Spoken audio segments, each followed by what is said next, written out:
하나님의 말씀 함께 보겠습니다. 사도행전 2장 1절로 4절입니다.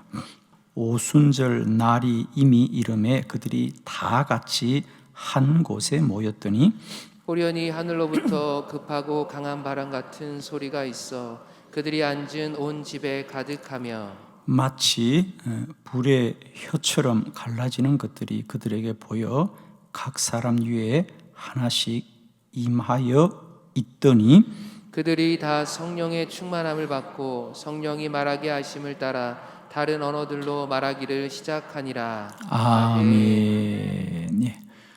오늘은 사도들의 기도에 대해서 말씀드립니다. 주일 저녁에 우리가 매주일 성경의 기도의 인물들에 관하여 연속으로 계속 지금 말씀을 전하고 있습니다. 오늘이 이제 24번째 시간입니다. 지난주에는 저희들이 예수님의 기도에 관하여서 함께 말씀을 보았고요. 그 전주에는 우리가 야베스의 기도 함께 보았습니다. 자, 오늘은 사도들의 기도입니다. 사도는 사도행전의 사도이죠. 예수님의 제자들이었고요.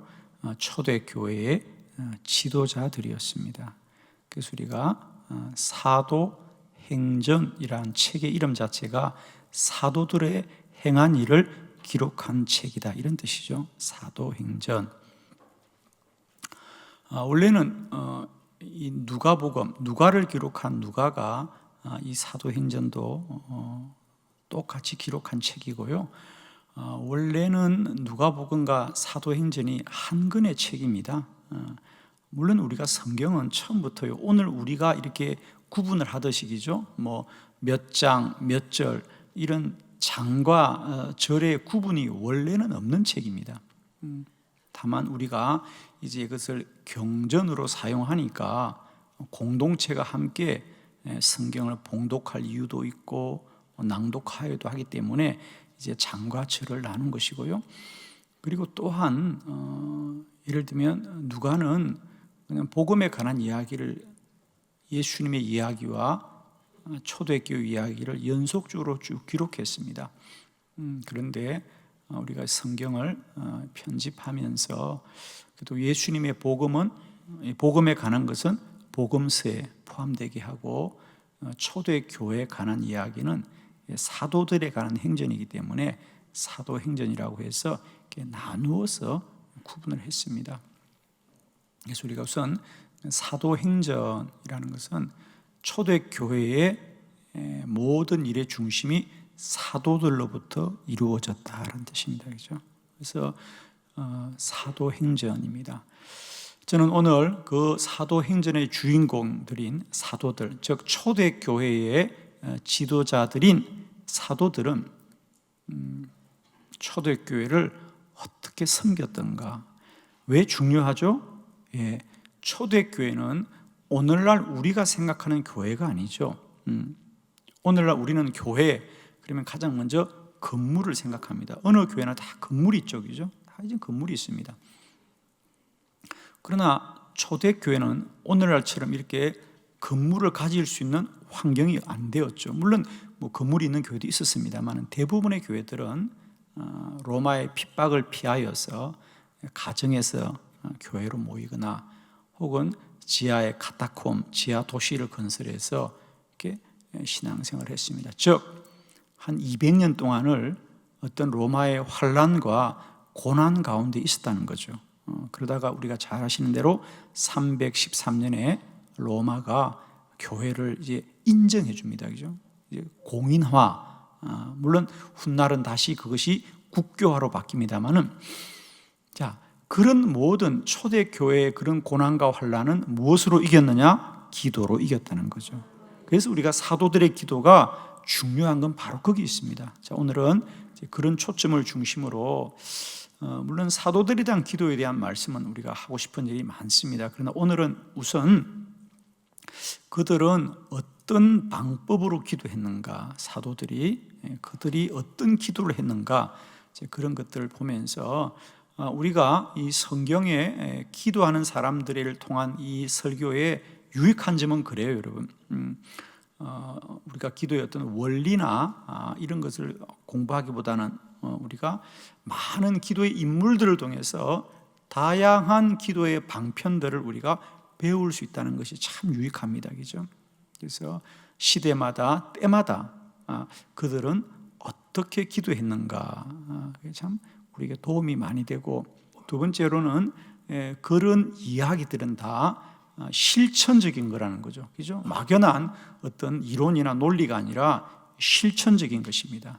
그래서 이것 또한 우리에게 유익하고, 저도 이 인물 설교를 벌써 24번째 하면서 저 또한 계속 설교 자료들을 정리하고, 또 제가 예배를 마치고도 또 보완을 합니다. 그래서 훗날 이것도 좋은 우리 기도 사역의 자료가 되겠다, 그죠? 그래서 인물들을 중심으로 그들은 어떻게 기도했는가. 그래서 이것의 강점은 실천적이라고 하는 거죠, 그죠? 그래서 그들이 구체적으로 어떻게 기도했는가, 그리고 그런 말씀들이 우리에게도 많은 도움이 될 겁니다. 자, 오늘 저녁에도 사도들이 그 시대가 그런 핍박과 환난의 시대였다는 것을 우리가 꼭 마음에 담고, 그들이 어떤 방법으로 기도하여서, 감사한 것은 그 사도들의 기도가 결국은 로마를 이겼다는 거 아니겠습니까? 그죠? 로마를 이겼습니다. 자, 오늘 이런 큰 그림을 가지고, 우리가 이런 배경 지식을 가지고 초대교회, 사도행전의 교회, 사도들의 기도를 함께 말씀을 나누도록 하겠습니다. 제가 몇 가지 주제를 나누어서 함께 말씀을 나눌 테입니다. 첫 번째, 사도들은 방언으로 기도하였습니다. 가장 먼저 우리가 구약의 인물들과 다른 가장 큰 특징이 사도들의 기도는 방언으로 기도하였다라는 거죠. 자, 오늘 본문 중에 사도행전 2장 4절의 말씀을 다 같이 함께 봅니다. 시작. 그들이 다 성령의 충만함을 받고 성령이 말하게 하심을 따라 다른 언어들로 말하기를 시작하니라. 아멘. 오늘 본문은 우리가 잘 아시는 대로 예수님의 제자들이 예루살렘에 머물면서 성령을 사모하면서 기도하다가 이 오순절에, 여러분, 오순절이라는 것은 신약의 절기가 아니고 구약의 절기라는 거 아시죠? 오순절, 유월절 후부터 50일 되는 날이 오순절입니다, 그죠? 그 절기 때쯤 그들이 기도하는데, 그들이 함께 기도하는 곳에 성령이 불의 혀처럼 임하여서 여러 가지 기도의 능력과 성령의 충만함이 나타나는데, 그 중에 하나가 그들이 다 성령의 충만함을 받고 성령이 말하게 하심을 따라 각 다른 언어로 기도하기 시작하더라. 할렐루야. 예수님의 이 제자들이, 우리가 복음서에 보면 예수님을 부인하고 또 각자 자기 갈 길로 갔고, 그런 연약한 자들입니다. 그런 연약한 자들이 사도행전에 오면 순교하기까지 복음을 전하는 능력의 사람으로 바뀌어지는 가장 큰 변화는 뭐냐?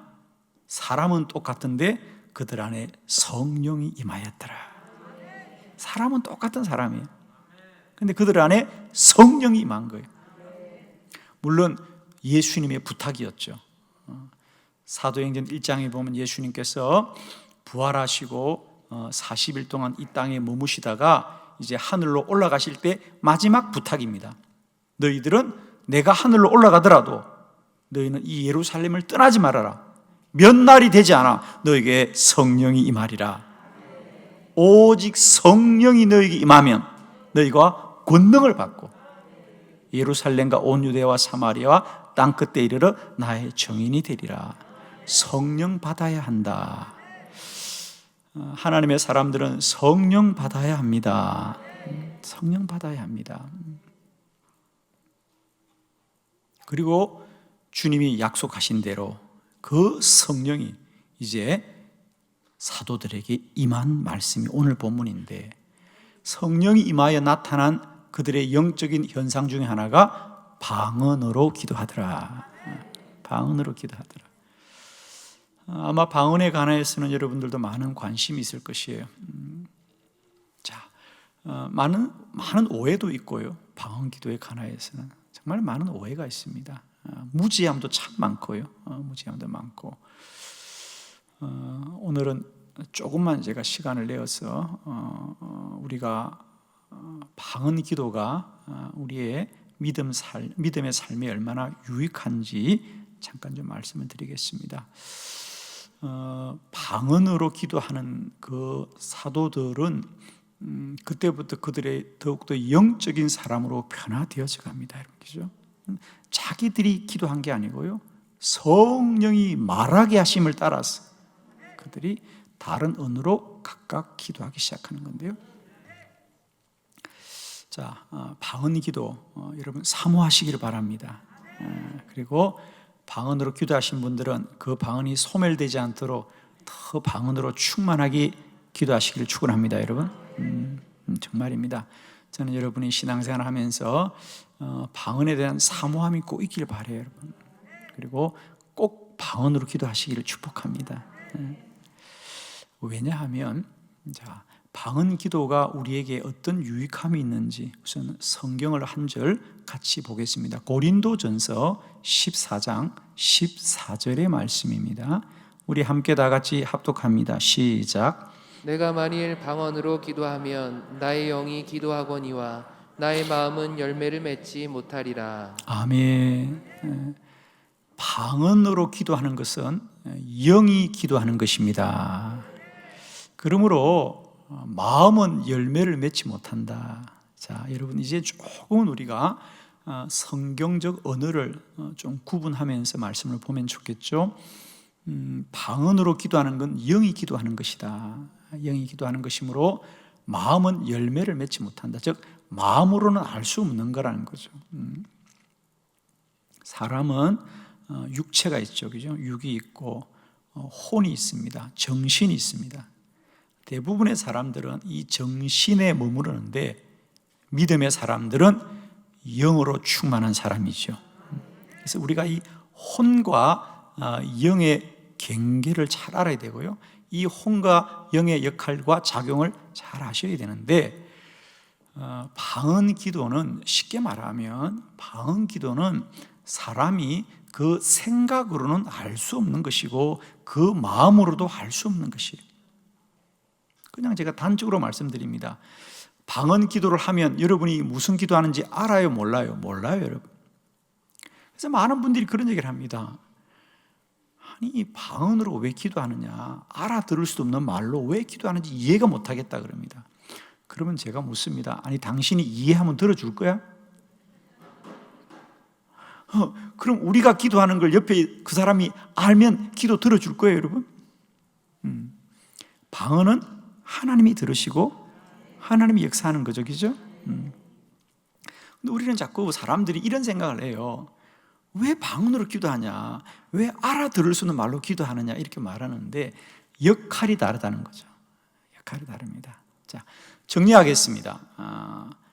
방언 기도는 영을 위한 기도입니다. 영을 위한 기도입니다. 그러므로 마음으로는, 생각으로는 알 수 없는 거고 알아야 될 이유도 없는 겁니다, 여러분. 자, 정리합니다.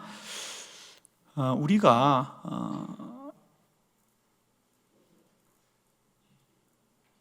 사람의 언어로 기도하는 것,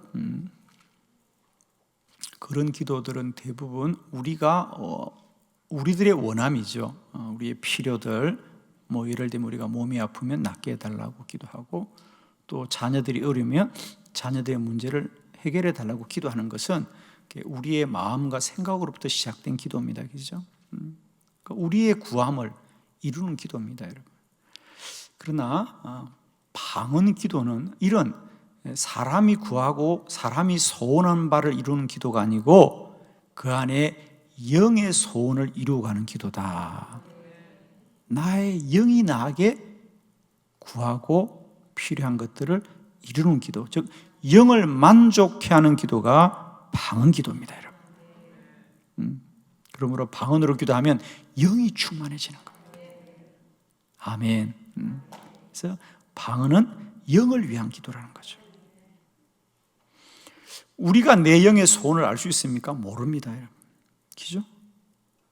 우리가 내 영의 소원을 몰라요. 그건 오직 영이 이끌어 가야 되는 거죠. 그래서 우리가 알 수 없는, 우리도 모르는 언어들로 우리가 기도하기 시작하는 거예요. 그래서 여러분, 방언은 영을 위한 기도다. 영을 위한 기도므로 우리가 힘써도 방언으로 기도하기를 축복합니다. 그래서 사도들의 가장 큰 기도의 특징은 뭐냐? 그들은 방언으로 기도하더라 그랬어요. 그리고 우리 성경에는 방언 기도의 유익함에 대하여 성경은 여러 군데서 말씀하고 있습니다. 자, 방언은 한 시대의 특별한 영적인 현상이 아니라 오늘도 계속되는 은혜입니다. 은혜입니다. 방언으로 힘써 기도하시고 방언을 사모하는 저와 여러분이 되길 바라고, 방언으로 기도할 때 영이 충만하여지고 영이 더 능력 있는 성도들이 되기를 원합니다. 그래서 사도들의 기도의 가장 큰 특징을 말하려면 사도들의 기도는 방언으로 기도한 것이 가장 큰 특징이다. 두 번째, 사도들의 기도는 힘써서 기도하였습니다. 사도행전의 사도들의 기도는 그냥 기도하지 않았습니다.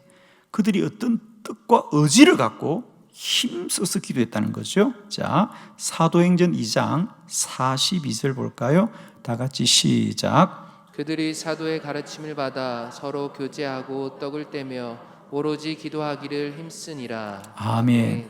오로지 기도하기를 힘쓰니라 그래요. 오로지 기도하기를 힘쓰니라. 자, 사도행전 6장 4절의 본문도 함께 보도록 하겠습니다. 시작. 우리는 오로지 기도하는 일과 말씀 사역에 힘쓰리라 하니. 아멘. 여기도 마찬가지예요. 오로지 기도하는 일과 말씀 사역에 힘쓰리라. 사도들은 그냥 형편이 되고 시간이 되고 조건이 되는 대로 기도한 것이 아니라 그들이 기도할 수 있는 조건이 되도록 구별하여서, 오로지라는 건 구별했다는 거 아닙니까? 다른 일보다 우선하여서 기도하되 기도를 그냥 하는 것이 아니라 기도하려고 힘을 쓰는 것이죠. 기도하려고 힘을 쓰는 거예요.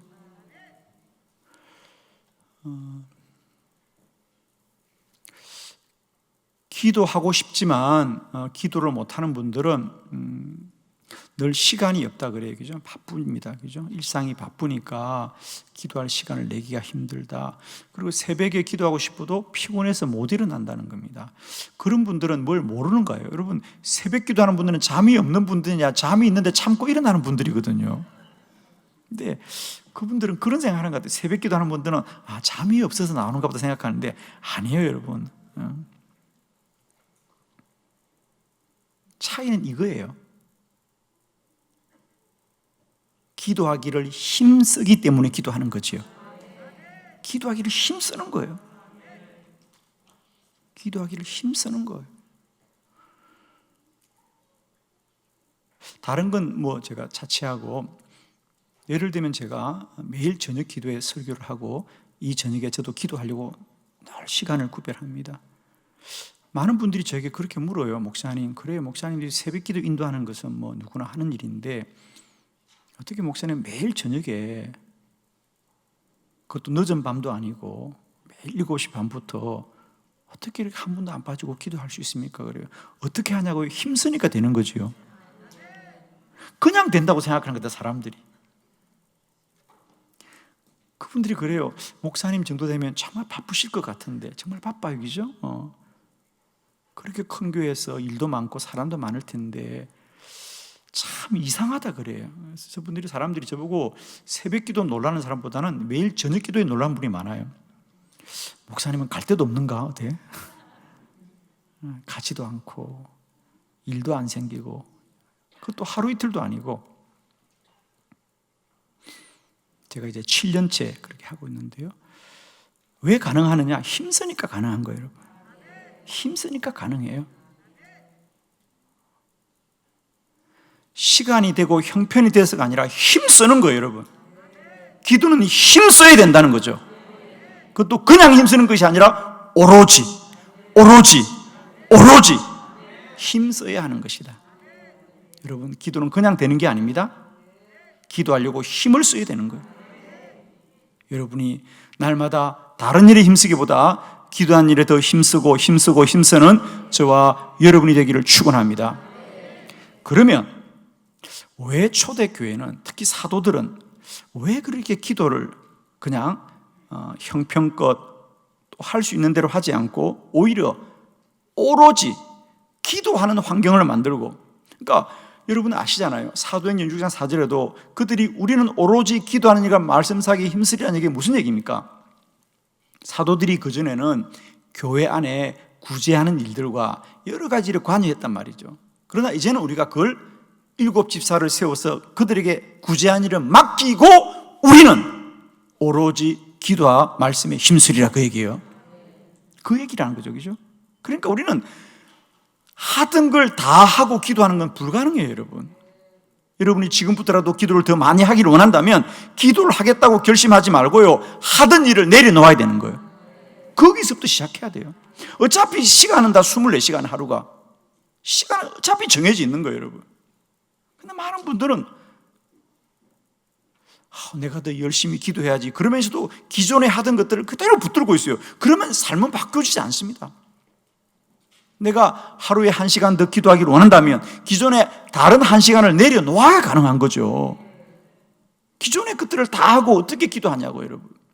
이것이 힘쓴다는 겁니다. 힘쓴다는 건 다른 게 아니에요, 여러분. 자꾸 우리가 막연히 그래 목사님 열심히 할게요, 열심히 하겠다는 마음으로 하는 것이 아니고 오늘부터 당장 모든 시간을 조정해야 된다는 거죠. 그래야 가능한 거예요, 여러분. 아니면 하다못해 잠을 1시간 줄이든지 말입니다. 뭘 줄여야 될 거 아닙니까? 그게 힘쓰는 거라는 거예요, 여러분. 막연하게 매일 다짐하고 결심하는 것이 아니라요, 오늘부터 당장 내 시간의 스케줄을 조정해야 된다는 거죠. 자, 그러면 왜 초대교회는, 사도들은 기도를 그저 형편껏 하지 않고 오로지 기도하려고 힘을 썼냐는 거죠. 왜 그랬을까요, 여러분? 자, 그래요. 자, 말씀을 봅니다. 에베소서 6장 12절입니다. 다 같이 시작. 우리의 씨름은 혈과 육을 상대하는 것이 아니요 통치자들과 권세들과 어둠의 세상 주관자들과 하늘에 있는 악의 영들을 상대함이라. 아멘. 이것이 사도들의 고백입니다. 왜 우리가 그냥 기도하지 않고 더 오로지 기도하기에 힘쓰려고 하느냐? 그냥 막연히 그들이 열심히 있는 것이 아니고요, 그들은 영적인 삶이 무엇이며 믿음의 삶이 무엇인지를 알았다는 거죠. 우리의 싸움은 혈과 육을 상대하는 것이 아니고요, 하늘에 있는 악한 영들을 상대로 하는 것이다. 이걸 알았다는 거예요. 그럼 그 하늘의 악한 영들을 무엇으로 싸우겠습니까? 기도로 싸워야 된다. 누구한테 배웠죠? 예수님한테 배웠잖아요. 이제 우리가 눈 뜨기를 바랍니다. 세상 사람들은 여전히 세상의 방편과 세상의 힘으로 세상을 산다고 말하지만 우리 믿음의 사람들은 이제 우리의 싸움은 눈에 보이는 혈과 육이 전부가 아니고 공중의 군세 잡은 자들과 악한 영들과 싸워야 되는 것이고, 그 싸움은 다른 것으로 이기는 게 아니다. 기도로만 이긴다. 기도로만 이기는 거예요, 여러분. 그러므로 어느 시대나 기도하는 사람들은 하나님의 은혜를 입었고, 어느 시대나 기도하는 교회는 부흥을 했고, 어느 시대나 기도하는 자들은 하나님의 형통함을 입었던 것은 바로 그런 이유입니다. 기도하면 그 길이 형통하여집니다. 우리가 더 힘쓰고 더 힘써야 됩니다. 우리가 눈에 보이는 게 다가 아닙니다, 여러분. 하늘에 있는 악한 영들과 싸우는 것이다. 기도 외에는 그걸 이길 길이 없습니다, 여러분. 누가 뭐라 그래도. 이 영적인 비밀을 사도들은 알았다는 거죠. 그러므로 그들은 사람들이 알든 모르든 시간만 나면 기도하고 더 힘써 기도하여서 기도에만 전무하더라는 거죠. 그럴 때 악한 영들의 권세가 무너지는 것이고, 이것이 로마를 이기는 능력이었습니다. 로마가 그렇게 군대를 앞세우고 힘을 앞세워도 기도하는 그들을 이기지 못하는 것은 이 전쟁이 혈과 육에 관한 싸움이 아니라 공중의 권세 잡은 자들과의 싸움인데, 사도들은 기도로 악한 영들을 이기고 날마다 하나님의 은혜 가운데 인도받았던 거죠. 축복합니다. 2021년 한 해도 우리의 힘쓰고 애씀은 세상과 사람에 대한 것이 아니라 공중의 권세 잡은 자들과의 싸움에서 날마다 이기고 승리하는 영적인 전쟁에서의 승리가 되기를 축원하고, 그 전쟁은 오로지 기도로 이기는 것이다. 우리 주님께서 이런 이유는 오로지 기도로 말미암지 않고는 이길 수가 없다 그랬어요. 여러분, 우리는 더 이상 우리 것들로 변명하지 마시고요, 더 기도하고 더 기도하여서 날마다 하늘의 권세자들을 이기고 승리하는 저와 여러분 되기를 축원합니다. 세 번째, 사도들은 시간을 정해두고 기도하였습니다. 자, 사도행전 3장 1절이죠. 다 같이 합독합니다. 시작. 제9시 기도 시간에 베드로와 요한이 성전에 올라갈새. 아멘. 베드로와 요한이 제9시 기도 시간에 그랬어요. 제9시면 우리나라 시간으로 말하면 오후 3시가 되겠죠. 그들은 그냥 시간 날 때마다 기도한 것이 아니라 시간을 정해두고 기도했다는 것. 시간을 정해두고 기도했다. 자, 사도행전 10장 9절입니다. 다 같이 시작. 이튿날 그들이 길을 가다가 그 성에 가까이 갔을 그때에 베드로가 기도하려고 지붕에 올라가니 그 시각은 제6시더라. 아멘. 역시 베드로가 요바에서 기도할 때도 제6시에 기도하더라. 제6시면 정오 12시가 되겠습니다. 이와 같이 그들은 시간이 날 때마다 기도한 것이 아니라 시간을 정해두고 기도했더라. 자, 시간을 정해두고 기도하는 것이 어떤 뜻일까요, 여러분? 그렇습니다. 여기에 우리가 비밀을 아셔야 됩니다. 사람의 본성은 할 수 있으면 우리가 기도하지 않으려고 한다는 거죠. 할 수 있으면 좀 더 앉고 눕고 자자고 말하지, 우리의 본성이 한 번도 우리를 기도하자고 말한 적이 없습니다. 여러분. 우리의 본성은 언제나 영을 거역하고 영을 대적하고 우리 본성입니다. 그럼 내 본성을 이기는 길은 뭐냐? 우리가 먼저 시간을 정해두고 기도하는 거죠. 예를 들면 이런 겁니다. 내일 새벽부터 기도해야지. 그럽니다. 목사님, 내일 새벽에 일어나 보고요. 절대 못 일어납니다, 여러분. 그러니까 내일 일어나 보고 내가 일어날 수 있으면 새벽에 나오겠다? 일어날 수가 없습니다. 일어나기로 작정한 사람도 몇 분씩 일어나서 시계를 껐다가 켰다가 하는데 일어나 보고 어떻게 온단 말입니까? 우리의 본성은 결코 우리를 기도하게 하지 않습니다. 그러므로 내 본성을 이기는 길은 뭐냐? 먼저 규칙을 정하라는 거죠. 먼저 규칙을 정하라는 겁니다. 스페인 출신의 세계적인 첼리스트 파블로 카잘스, 그는 95가지 현역으로 연주를 했습니다. 대단한 사람이죠. 아마 여러분도 그의 무반주 아마 연주들, 음악들 들은 분들 많이 계시고 또 좋아하시는 분들 많이 계실 겁니다.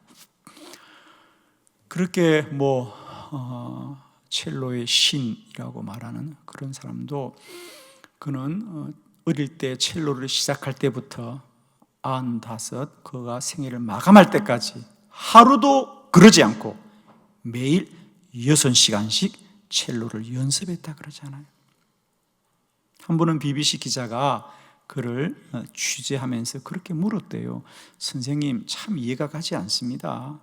이제 선생님 정도 되면 눈을 감고도 그죠? 다 일생 동안 첼로를 가지고 사신 분인데 어떻게 아직도 매일 6시간을 연습하냐는 거예요, 여러분. 6시간 연습하는 거예요.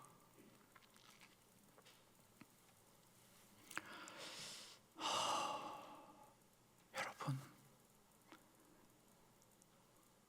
저는 참 그 얘기 듣고요, 너무 부끄러웠어요. 야,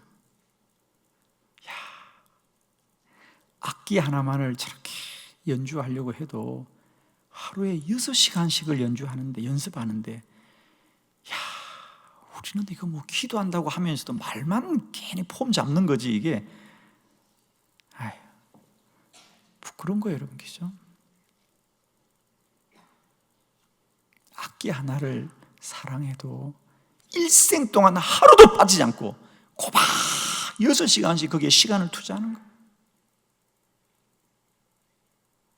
그런데 우리가 기도가 능력이요, 기도가 답이요, 기도가 축복이라고 말하면서도 하루에 1시간도 기도할 수 없다면 그건 뭔가 우리가 좀 잘못 알고 있는 거 아니겠는가, 여러분? 그죠?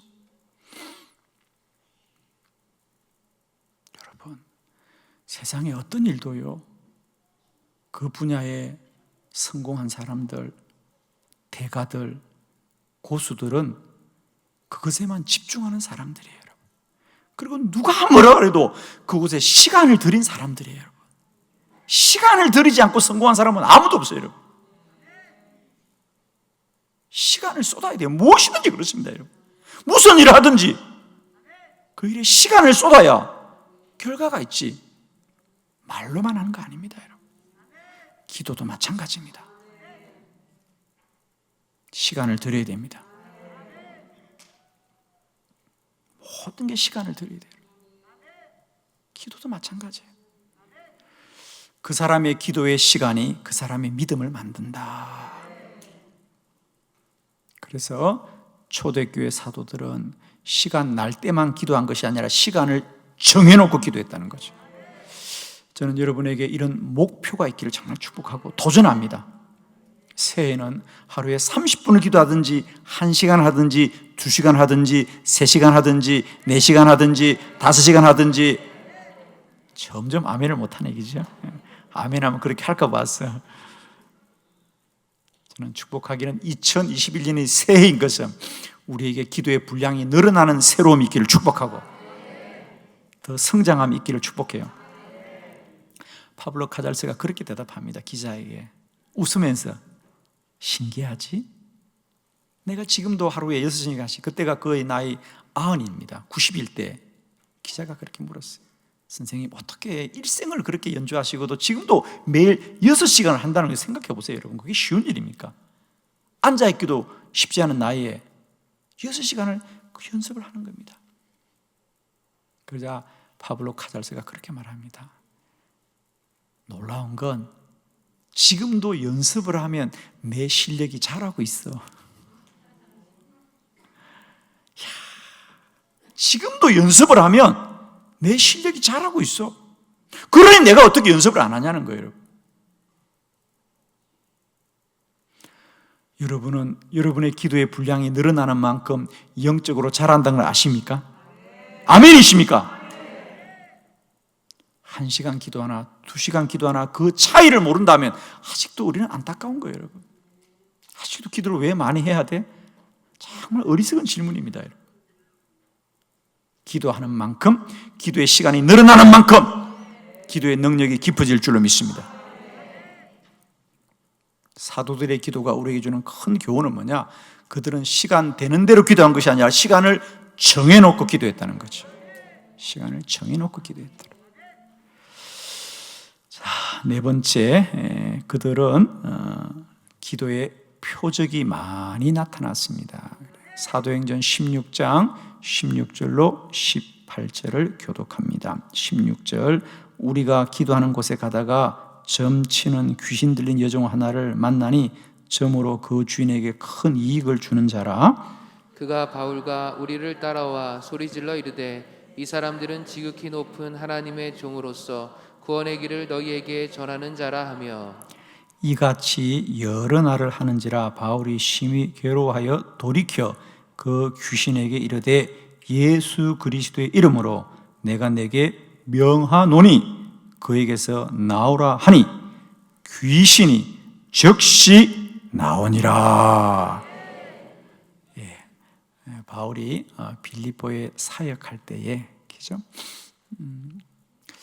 바울은 갈 때마다 그런 도전을 많이 받습니다. 예수의 이름으로 병든 자가 치유되고 귀신이 떠나가자 도시마다 이 점쟁이들이 바울을 싫어하는 겁니다. 왜? 바울이 오기 전에는 다 그런 일이 점쟁이들 찾아가서 그들이 또 그게 돈벌이가 됐단 말이죠. 그죠? 그게 그들만 한 게 아니라 그들을 고용한 사람들이 있었다 그랬습니다. 그래서 바울이 가는 곳마다 배척을 받는 이유 중에 하나가 바로 그런 부류들입니다. 오늘 빌립보에서도 마찬가지입니다. 점으로 돈을 버는 이들이 이 사도 바울 때문에 자기들이 그런 일을 하지 못하자 바울을 괴롭게 하는 겁니다. 그러자 바울이 그들에게 예수 그리스도 이름으로 귀신을 쫓아내주더라. 즉시로 귀신이 나오더라. 이것은 빌립보 교회뿐 아니라 바울이 가는 곳마다 그런 표적과 기사가 나타나는데, 이런 표적과 기사는 그저 사도들에게만이 특별한 은사가 아닙니다. 일찍이 우리 주님께서는 믿는 자들에게는 누구나 이런 표적이 있다 그랬어요. 자, 우리가 늘 함께 듣는 말씀이죠. 마가복음 16장 17절로 18절, 우리 다 같이 한 목소리로 다 같이 합독합니다. 시작. 믿는 자들에게는 이런 표적이 따르리니 곧 그들이 내 이름으로 귀신을 쫓아내며 새 방언을 말하며 뱀을 집어 올리며 무슨 독을 마실지라도 해를 받지 아니하며 병든 사람에게 손을 얻은즉 나으리라 하시더라. 아멘. 이것은 사도들에게 한 약속이 아니고 믿는 자들에게는 이런 표적이 따르니. 그러면서 예수님이 가장 먼저 하신 약속이 뭐냐? 내 이름으로 귀신을 쫓아내고, 두 번째 약속이 방언을 하고. 할렐루야. 이제 이게 다 나오는 겁니다, 예수님에게. 그죠? 그래서 뱀을 집어 올리고 무슨 독을 마실지라도 해를 받지 아니하고. 할렐루야. 저는 특별히 이 코로나 바이러스 중에 하나님이 가장 먼저 말씀 속에 제 마음에 주신 게 뭐냐면, 너희는 무슨 독을 마실지라도 해는 받지 않을 것이다. 아멘. 독을 마실 수는 있어요, 그죠? 그러나 해는 받지 않을 것이다. 저는 우리 한빛교회 이런 은혜가 있기를 축복합니다. 기도하는 교회 표적과 기사가 나타납니다. 독은 마시도 해는 받지 않고, 병든 자에게 손을 쥐면 날마다 나음받고 고침받고 치료되고 기적과 표적과 이사가 나타날 줄로 믿습니다. 할렐루야. 이 밤에도 몸이 아픈 분들은 아픈 부위에 손을 얹고 기도하시고 죄에도 오심을 구하시며, 이 한 주간도 우리가 세상 가운데 살면서 독을 마실지라도 해는 받지 않게 하시는 표적과 기사가 나타나기를 축원합니다.